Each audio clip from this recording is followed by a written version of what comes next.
Genesis chapter 36. Now these are the records of the generations of Esau, that is Edom. Esau took his wives from the daughters of Canaan, Adah the daughter of Elon the Hittite, and Aholibamah the daughter of Anah, and the granddaughter of Zibeon the Hivite, also Basemath, Ishmael's daughter, the sister of Nebaioth. Adah bore Eliphaz to Esau, and Basemath bore Reuel, and Aholibamah bore Jeush, and Jalam, and Korah. These are the sons of Esau who were born to him in the land of Canaan.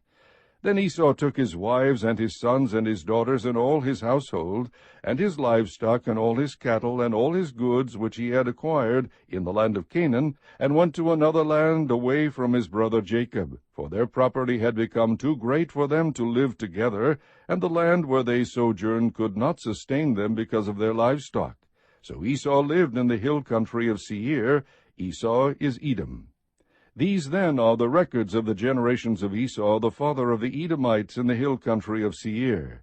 These are the names of Esau's sons: Eliphaz the son of Esau's wife Adah, Reuel the son of Esau's wife Basemath. The sons of Eliphaz were Teman, Omar, Zepho, and Gatam, and Kenaz. Timnah was a concubine of Esau's son Eliphaz, and she bore Amalek to Eliphaz. These are the sons of Esau's wife Adah. These are the sons of Reuel, Nahath, and Zerah, Shammah, and Misa. These were the sons of Esau's wife Basemath. These were the sons of Esau's wife Aholibamah, the daughter of Anah, and the granddaughter of Zibeon. She bore to Esau Jeush, and Jalam, and Korah. These are the chiefs of the sons of Esau. The sons of Eliphaz, the firstborn of Esau, are Chief Teman, Chief Omar, Chief Zepho, Chief Kenaz, Chief Korah, Chief Gatam, Chief Amalek. These are the chiefs descended from Eliphaz in the land of Edom. These are the sons of Adah. These are the sons of Reuel, Esau's son: Chief Nahath, Chief Zerah, Chief Shammah, Chief Misa. These are the chiefs descended from Reuel in the land of Edom. These are the sons of Esau's wife Basemath. These are the sons of Esau's wife Aholibamah: Chief Jeush, Chief Jalam, Chief Korah. These are the chiefs descended from Esau's wife Aholibamah, the daughter of Anah. These are the sons of Esau, that is, Edom, and these are their chiefs. These are the sons of Seir, the Horite, the inhabitants of the land: Lotan, and Shobal, and Zibeon, and Anah, and Dishon, and Ezer, and Dishan. These are the chiefs descended from the Horites, the sons of Seir in the land of Edom. The sons of Lotan were Hori and Hemam, and Lotan's sister was Timnah. These are the sons of Shobal: Alvan, and Manahath, and Ebal, Shepho, and Onam. These are the sons of Zibeon: Aiah, and Anah. He is the Anah who found the hot springs in the wilderness when he was pasturing the donkeys of his father Zibeon.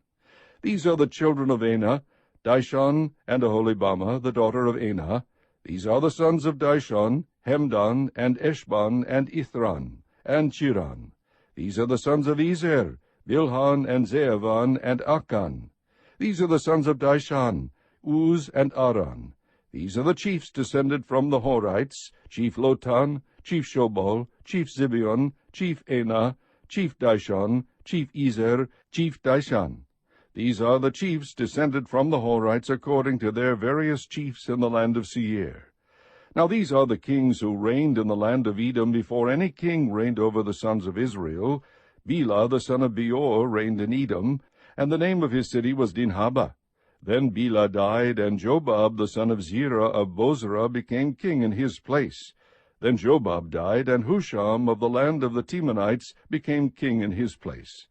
Then Husham died, and Hadad the son of Bedad, who defeated Midian in the field of Moab, became king in his place, and the name of his city was Avith. Then Hadad died, and Samlah of Masrekah became king in his place. Then Samlah died, and Shaul of Rehoboth on the Euphrates River became king in his place. Then Shaul died, and Baal-Hanan the son of Achbor became king in his place. Then Baal-Hanan the son of Achbor died, and Hadar became king in his place, and the name of his city was Pau, and his wife's name was Mehetabel, the daughter of Matred, daughter of Mezahab. Now these are the names of the chiefs descended from Esau, according to their families and their localities, by their names: Chief Timnah, Chief Alva, Chief Jetheth, Chief Oholibamah, Chief Elah, Chief Pinon, Chief Kenaz, Chief Teman, Chief Mibzar, Chief Magdiel, Chief Iram. These are the chiefs of Edom, that is Esau, the father of the Edomites, according to their habitations in the land of their possession. Chapter 37. Now Jacob lived in the land where his father had sojourned, in the land of Canaan. These are the records of the generations of Jacob. Joseph, when 17 years of age, was pasturing the flock with his brothers while he was still a youth, along with the sons of Bilhah and the sons of Zilpah, his father's wives. And Joseph brought back a bad report about them to their father.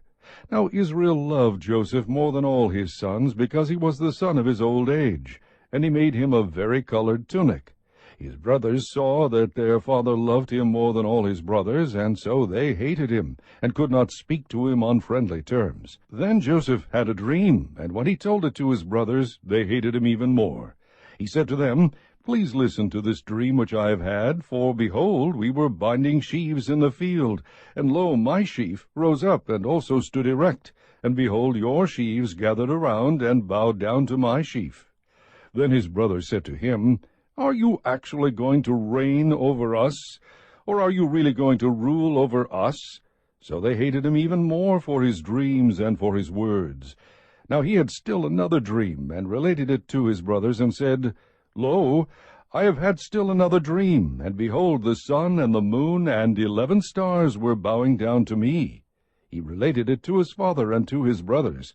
And his father rebuked him and said to him, "What is this dream that you have had? Shall I and your mother and your brothers actually come to bow ourselves down before you to the ground?"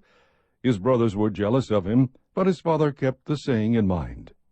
Then his brothers went to pasture their father's flock in Shechem.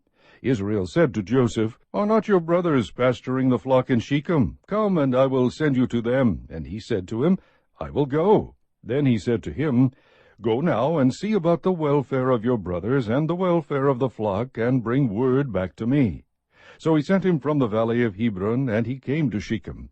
A man found him, and behold, he was wandering in the field. And the man asked him, "What are you looking for?" He said, "I am looking for my brothers. Please tell me where they are pasturing the flock." Then the man said, "They have moved from here, for I heard them say, 'Let us go to Dothan.'" So Joseph went after his brothers and found them at Dothan.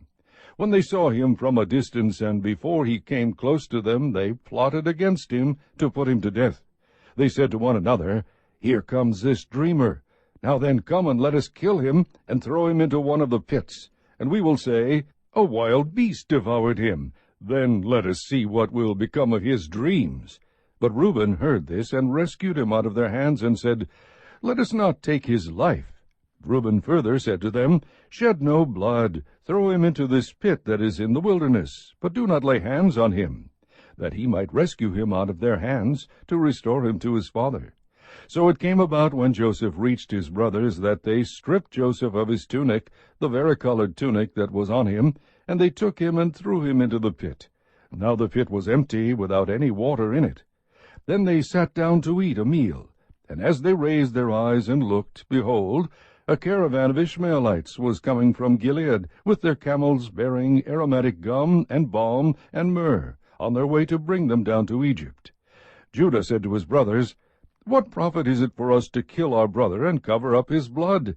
Come and let us sell him to the Ishmaelites, and not lay our hands on him, for he is our brother, our own flesh." And his brothers listened to him. Then some Midianite traders passed by, so they pulled him up and lifted Joseph out of the pit, and sold him to the Ishmaelites for 20 shekels of silver.